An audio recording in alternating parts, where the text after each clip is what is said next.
మనమందరం వెంకటేశ్వర స్వామిని కలియుగ దేవుడిగా ఆరాధిస్తున్నామా లేదా తమ్ముళ్ళు అని అడుగుతున్నా. ఆరాధిస్తున్నాం అంటే చేతులు పైకెత్తండి.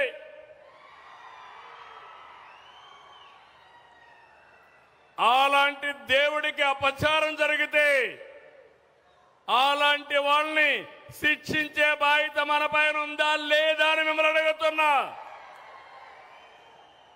వెంకటేశ్వర స్వామి లడ్డు తయారు చేసే నెయ్యిలో కల్తీ ఏమనాలి? గట్టిగా పట్టుకుంటే ఇప్పుడు దొంగ నాటకాలు ఆడుతూ దేవాలయాల చుట్టూరు తిరుగుతున్నాడు గొడ్డలి పార్టీ నాయకుడు. అవునా కాదా తమ్ముళ్ళు అని మిమ్మల్ని అడుగుతున్నా. నువ్వు దేవాలయాల చుట్టూ తిరగాల్సిన పని లేదు. నువ్వు నమ్ముకున్నటువంటి మతాన్ని నువ్వు ఆరాధించి మాకు నష్టం లేదు. కానీ వెంకటేశ్వర స్వామి జోలుకొచ్చి దేవాలయాల పైన దాడులు చేస్తే కబద్దారు గుర్తుపెట్టుకోండి, మేము కాపాడుకునే శక్తి మాకుంది. అవునా కదా తమ్ముళ్ళని మిమ్మల్ని అడుగుతున్నా. ఏమో మా ఆడబిడ్డలను మిమ్మల్ని అడుగుతున్నా. దేవుణ్ణి కాపాడలేకపోతే మనకు భవిష్యత్తు ఏముంటుందని మిమ్మల్ని అడుగుతున్నా. అందుకని నేను ఎప్పుడు కూడా వేరే మతాలను ద్వేషించను. కానీ నేను నమ్ముకున్న దేవుడు, నాకు ప్రాణ భిక్ష పెట్టిన దేవుడు, నాకు పునర్జన్మ ఇచ్చిన దేవుడు అప్రతిష్ట పాలు చేయాలంటే క్షమించాలన్నా తమ్ముళ్ళు అని అడుగుతున్నా. అందుకే మిమ్మల్ని అందరిని అడుగుతున్నా. ఈరోజు కూడా చూసా, ఒంగి దండాలు పెడుతున్నాడు దేవాలయాలకు పోయి. నువ్వు ఎన్ని దండాలు పెట్టినా ఎవరైనా సరే దేవుడు మీద నమ్మకం ఉండే ఏ వ్యక్తి నీకు మీ పార్టీకి సహకరించరని చెప్పి కూడా నేను మీకు తెలియజేస్తున్నా. నేను మీ అందరికీ హామీ ఇస్తున్నాను. రాయలసీమలో దేవాలయాలున్నాయి. ఆధునిక దేవాలయాలన్నీ ఇరిగేషన్ ప్రాజెక్టులున్నాయి. గండెకోట లాంటి బ్రహ్మాండమైన టూరిస్ట్ హబ్ కూడా ఉంది. ఇవన్నీ చేసి ఈ రాష్ట్రాన్ని ఒక ఆదర్శంగా తయారు చేసే బాధ్యత, మా తమ్ముళ్లకు ఉద్యోగాలు కల్పించే బాధ్యత, సంపద సృష్టించే బాధ్యత ఈ ప్రభుత్వానిదని మీ అందరికీ హామీ ఇస్తున్నా. మనకు కొన్ని సవాళ్లు కూడా వచ్చాయి. నేను 95, 2004 సీఎంగా సమైక్య ఆంధ్రప్రదేశ్లో ఉన్నా. 9.5 సంవత్సరాలు సీఎం. ఆ రోజు నేను తెలుగు జాతి కోసం సైబరాబాద్ నగరాన్ని నిర్మాణం చేసి ఆ రోజు నాలెడ్జ్ ఎకానమీ తెలుగు జాతికి రావాలని కోరుకున్నా. కానీ నేను 2004లో ఓడిపోవడం, తర్వాత జరిగిన పరిణామాలు 2014లో 2 రాష్ట్రాలుగా విడిపోయినాయి. మళ్ళీ నేను అనుకున్నాను, రాత్రింబగళ్ళు కష్టపడదాం, ఆంధ్రప్రదేశ్ రాష్ట్రాన్ని నిలబెట్టదాం, మళ్ళీ అగ్రస్థానంలో పెడదాం, దేశంలో నెంబర్ 1 రాష్ట్రంగా ఆంధ్రప్రదేశ్ తయారు చేయాలని ఒక సంకల్పంతో ముందుకు పోతున్నాను. 2019 మనం ఓడిపోయాం.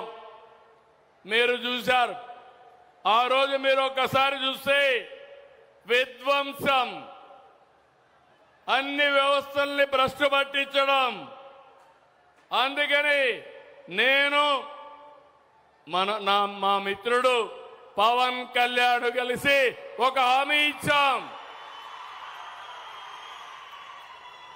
బీజేపీ అధినేత దేశాన్ని ముందుకు తీసుకుపోవాలని ఆలోచించే వ్యక్తి, పరితపించే వ్యక్తి నరేంద్ర మోడీ గారు. ముగ్గురం కలిశాం.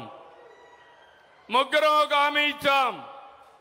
మీరు అధికారం ఇవ్వండి, రాష్ట్రాన్ని పునర్నిర్మాణం చేస్తాం, పూర్వ వైభవం తీసుకొస్తామని స్పష్టంగా చెప్పాం.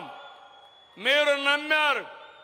నమ్మి 94% అభ్యర్థుల్ని అందరినీ గెలిపించారంటే నా జీవితంలో ఎప్పుడూ మర్చిపోలేనని మరొకసారి మీ అందరికీ హామీ ఇస్తున్నా.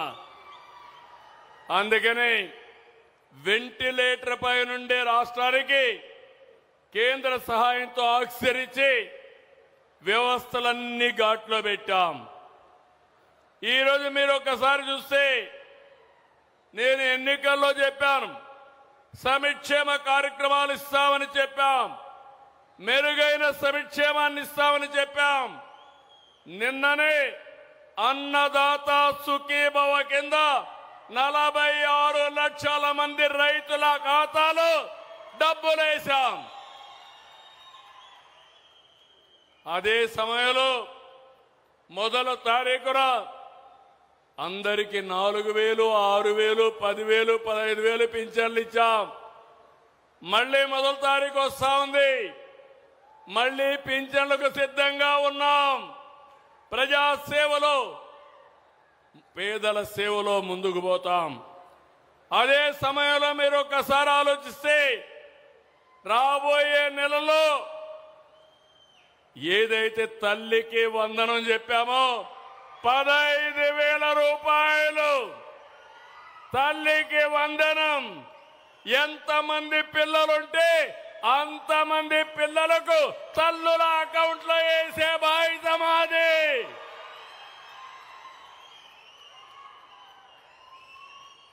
నిద్ర లేచినప్పటి నుంచి రాత్రి వరకు ఒకటే ఆలోచన, ప్రజలకు ఏ విధంగా మంచి చేయాలి, మిమ్మల్ని ఏ విధంగా ఆదుకోవాలి అనేది, ఏ విధంగా ఇండస్ట్రీ తేవాలని నేను ఆలోచిస్తున్నా. సంపద ఎట్లా సృష్టించాలి, ఆదాయాన్ని ఎట్లా పెంచాలి, ప్రజలకు ఇబ్బందులు లేకుండా ఏ విధంగా ఆదుకోవాలో నేను ఆలోచిస్తున్నా.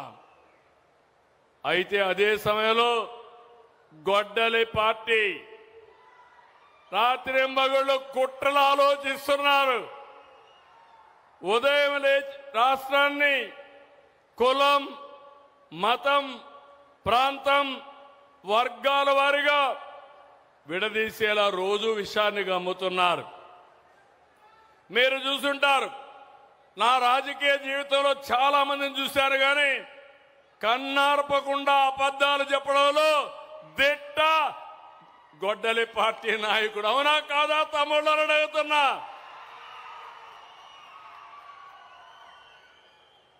ఎక్కడికక్కడ నేరాలు ఘోరాలు చేసి